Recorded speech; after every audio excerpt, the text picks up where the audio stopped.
Madame, monsieur, bonjour. Voici les titres de l'actualité. Les professionnels de l'Horeca se sont réunis le mois dernier à Gand dans le cadre de l'annuel Salon Horeca. Une équipe s'est rendue sur place. Les Nocturnes du Sablon, qui se sont déroulées du 29 novembre au 2 décembre dernier, ont remporté un vif succès. Une initiative qui parvient chaque année à se renouveler. Et nous terminerons avec le bilan de l'année thématique Bruxellicious qui a plus que contenté les organisateurs. At your service, c'est par ce slogan que s'est ouvert le 18 novembre dernier le salon de l'Horeca à Gand, avec pour objectif de placer le client au centre de toutes les attentions. Au programme de ces 5 jours, 620 exposants, pas moins de 300 marques différentes, des conférences, des dégustations et surtout des rencontres entre les professionnels de l'Horeca. Reportage Nasser Gainani. En quoi consiste le système de caisse enregistreuse et de contrôle et quel est son objectif ? Donc ETC développe depuis 25 ans des systèmes, des solutions qui permettent aux entreprises dans le domaine de l'Horeca d'améliorer et de soutenir leur rentabilité. Comment ça se fait ? En fait, il y a 2 axes principaux sur lesquels on va travailler. D'une part, c'est le dosage, c'est-à-dire que toutes les boissons qui seront données d'un bar auront exactement le même et le bon dosage que vous avez décidé. C'est très important naturellement pour les ratios de rentabilité de savoir par exemple que dans votre verre de vin il y a toujours 12 centilitres et il n'y en aura pas 14 ou 16. D'autre part, le système permet également de faire en sorte que chaque chose qui a été sortie du bar sera bel et bien enregistrée. Donc tout ce qui est oubli d'enregistrement ou autre est exclu puisque chaque serveur, avant de pouvoir se servir une boisson, doit s'identifier. Et donc dans le système, on pourra trouver à n'importe quelle heure du jour et de la nuit et en temps réel ce qui a été sorti du bar. Donc on joue vraiment sur les 2 piliers. D'une part, le dosage correct et d'autre part, l'enregistrement de ce qui sort du bar. Et ces 2 éléments permettent très rapidement d'améliorer la rentabilité d'une entreprise Horeca. Bonjour Julien, tu travailles pour la brasserie Collier. Et nous allons parler en fait des produits de tradition que vous avez, donc avec les recettes que vous avez reprises, qui sont des recettes ancestrales, et avec un produit innovant, comme tu le marques sur le t-shirt, sugar free. On dit que c'est bon pour les diabétiques. Attention, dossier délicat. Commençons tout d'abord par tes produits de tradition. Explique-nous et surtout l'origine et tout. Merci. Oui, alors en 1842, la brasserie Collier a commencé à brasser à Glun, tout près de Liège. Et puis c'est associé avec Jupiler, qui est bien connu de la région. À partir du moment où Stella Artois est venue dans l'association, la famille Collier a retiré la fabrication à Liège, est allée dans le centre, près de Mons, à Glun encore, et puis à Bruxelles. Encore aujourd'hui, il y a d'ailleurs une grande enseigne tout près des rails, avec le 28, la Perle Collier. Voilà un petit peu l'histoire. Nous avons en 2009 repris les recettes et le nom Collier que nous développons et que nous essayons de produire le mieux qu'on peut. Ce qu'on a fait par contre, c'est que nous avons retiré la levure d'origine et nous avons utilisé notre propre levure, qui est une levure particulière puisqu'elle permet une fermentation complète et donc tous les sucres résiduels qui sont dans la bière et qui seraient néfastes pour un diabétique par exemple, ils sont complètement brûlés et transformés en alcool. Et es-tu sûr de ce que tu dis ? Tu n'aurais pas de problème avec la Ligue des diabétiques ici en Belgique parce que c'est quelque chose de très dangereux et de délicat, tu en es conscient ? Oui, tout à fait. Je n'ai aucun problème avec. Au contraire, la Ligue des diabétiques nous soutient dans cette démarche. Nous sommes une des seules bières qu'ils peuvent boire. Et c'est grâce à eux, entre autres, que nous sommes bien distribués et consommés via le réseau de chez Deleuze. Les Nocturnes du Sablon qui se sont déroulées du 29 novembre au dimanche 2 décembre sur la place du Sablon. Depuis plus de 20 ans, ces festivités connaissent un grand succès et cette année encore, ce succès était au rendez-vous. Une ambiance de fête de Noël avec des sapins illuminés et des chalets stylisés qui ont permis d'accueillir de nombreux bars et des enseignes gastronomiques renommées. Sarah Evans s'est rendue sur place. Alors bonjour, vous êtes en direct sur Horeca TV. Alors vous pouvez vous présenter ? Oui, je m'appelle Henri Bayenne, je suis le propriétaire du restaurant Lola et je fais partie de l'organisation du Sablon pour refaire ces fêtes qu'on a fait, je pense, à une échelle acceptable pour tout le monde, pour que tout le monde puisse revenir, revoir, goûter des choses, écouter de la musique. Donc on a essayé d'associer l'art, la nourriture, la culture et le Sablon, qui est un quartier quand même très important par rapport à Bruxelles. Et j'espère que ça va plaire à tout le monde et que ça va faire son petit chemin. En tout cas, le monde est déjà parti ce soir. Oui, déjà depuis 18h, Les gens cherchaient à acheter des jetons pour pouvoir aller un peu partout et à venir voir cette exposition d'interprétation de sapin qui est organisée par Lacan, en collaboration avec Lacan. Et je pense que c'est un très très beau résultat. Les gens sont assez surpris de pouvoir voir cette interprétation de Noël. Donc vous êtes satisfait de cette première Très satisfait de cette première. Exactement, nous sommes très satisfaits. On vous souhaite beaucoup de succès en tout cas. Merci beaucoup. Merci. Depuis plusieurs années, Bruxelles vit au rythme des thèmes aussi divers qu'intéressants. La ville a mis en lumière la BD ou encore la mode et le design. Cette année, c'est la gastronomie qui a rythmé la capitale lors de nombreuses manifestations.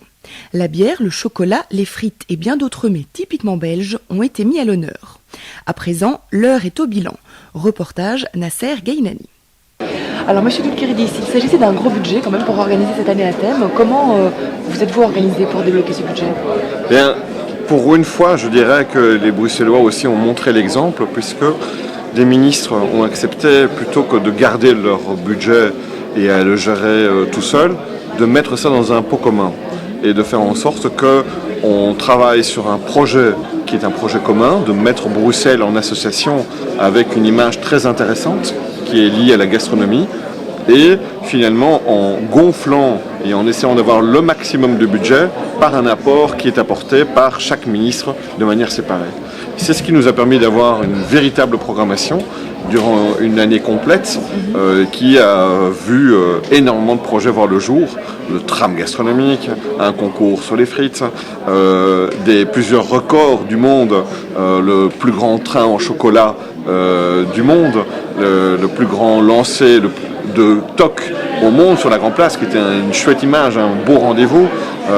Et puis aussi de travailler sur des produits comme la bière, qui est aussi un patrimoine extrêmement important qu'on doit mettre en avant. On a organisé à Bruxelles récemment un concours international sur les bières. On fait la même chose sur le chocolat. Et donc on s'est positionné vraiment pour pouvoir soutenir d'abord un secteur économique qui est très très important, qui produit beaucoup d'emplois, et en plus des emplois qui sont accessibles aux Bruxellois. Dans un contexte de crise, c'est extrêmement important, et je crois que c'est vraiment une année qui a suscité énormément d'enthousiasme de la part des acteurs économiques, mais aussi de la part des citoyens, parce que cela a donné aussi une fierté de voir leur ville bouger et être capable d'organiser toute une série de projets et de rendez-vous durant l'année qui ont un lien avec quelque chose qui est quand même important, à savoir le plaisir d'être ensemble, le plaisir de manger, le plaisir de déguster quelque chose de bon. Alors vous dites que l'image de Bruxelles s'est améliorée. Comment l'avez-vous constaté? On l'a constaté clairement d'abord par une évolution des chiffres de nuitée.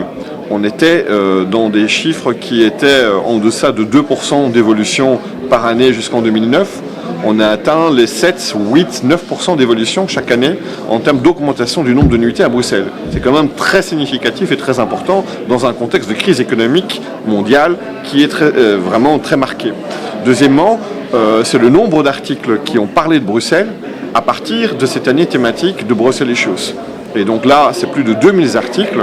Si à l'échelle nationale et internationale, si on calcule ce que ça représente, si on avait dû faire des publicités, payer des publicités pour avoir des insertions dans la presse pour parler de ce type de projet, ça aurait été l'équivalent de 14 millions d'euros qu'on aurait dû dépenser. Alors qu'en fait, on n'en a dépensé que, je dirais, 2,5 millions. Ça veut dire qu'il y a une rentabilité à avoir des projets aussi enthousiasmants qui font parler d'eux, comme le tram gastronomique, qui justement sont relayés dans la presse internationale et qui associent Bruxelles à quelque chose de positif, à savoir le plaisir de vivre, contrairement à une image qui a existé, qui sans doute continue un peu à exister aussi, d'une association entre Bruxelles et quelque chose, une image un peu froide liée aux institutions internationales qui sont présentes à Bruxelles et qui constituent aussi évidemment une richesse que l'on capitalise à travers tous les congrès qui sont organisés dans notre région. Alors vous parlez de la presse internationale. Y a-t-il un pays plus particulièrement ou plusieurs pays qui ont fait justement émettre comme ça des touristes en Belgique? Il y a certainement une évolution très importante dans des pays comme les États-Unis, comme le Canada, la Chine, qui s'est intéressée énormément à tout ce qui pouvait être organisé. On a vu des reportages incroyables auxquels on n'est pas habitué dans ces pays.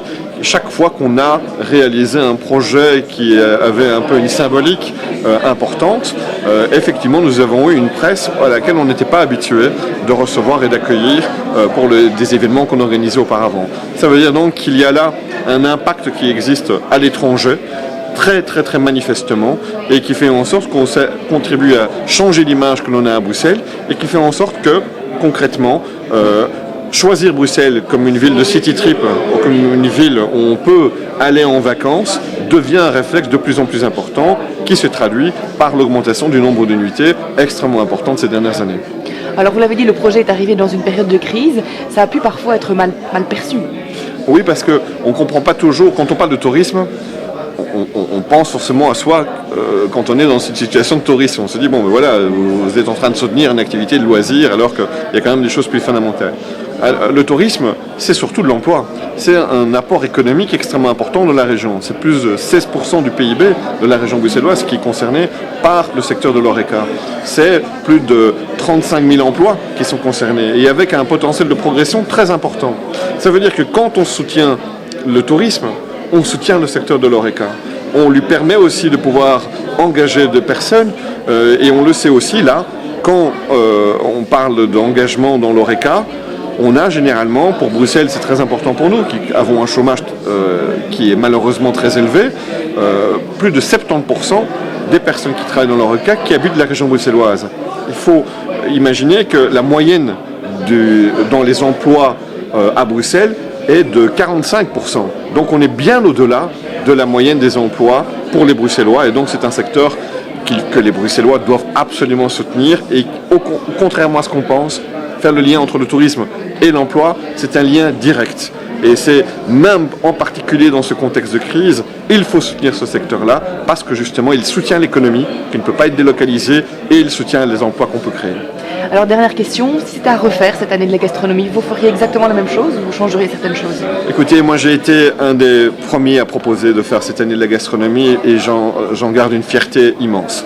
Et mon objectif, c'est surtout de poursuivre cette année de la gastronomie, de faire en sorte qu'à la fin de cette année, on n'arrête pas de parler de la gastronomie, mais qu'au contraire, on prolonge tous les événements. On a réussi à faire en sorte que le tram gastronomique soit prolongé dans les années qui viennent. On continuera toutes les initiatives que l'on prend pour soutenir les acteurs économiques qui se lancent dans ces activités-là. Et donc, je pense qu'on a vraiment bien travaillé et qu'il n'est pas très intéressant de se dire tiens, qu'est-ce que je changerais, mais plutôt qu'est-ce que je ferais maintenant pour pouvoir prolonger cet esprit-là. Et je crois qu'on est vraiment dans le bon et que travailler aussi avec une institution comme Visit Brussels qui s'est clairement professionnalisée fait en sorte qu'on peut regarder l'avenir de manière très positive. Super, merci beaucoup. Ceci referme notre journal. Je vous remercie pour votre attention. J'aurai le plaisir de vous retrouver très bientôt pour une autre édition.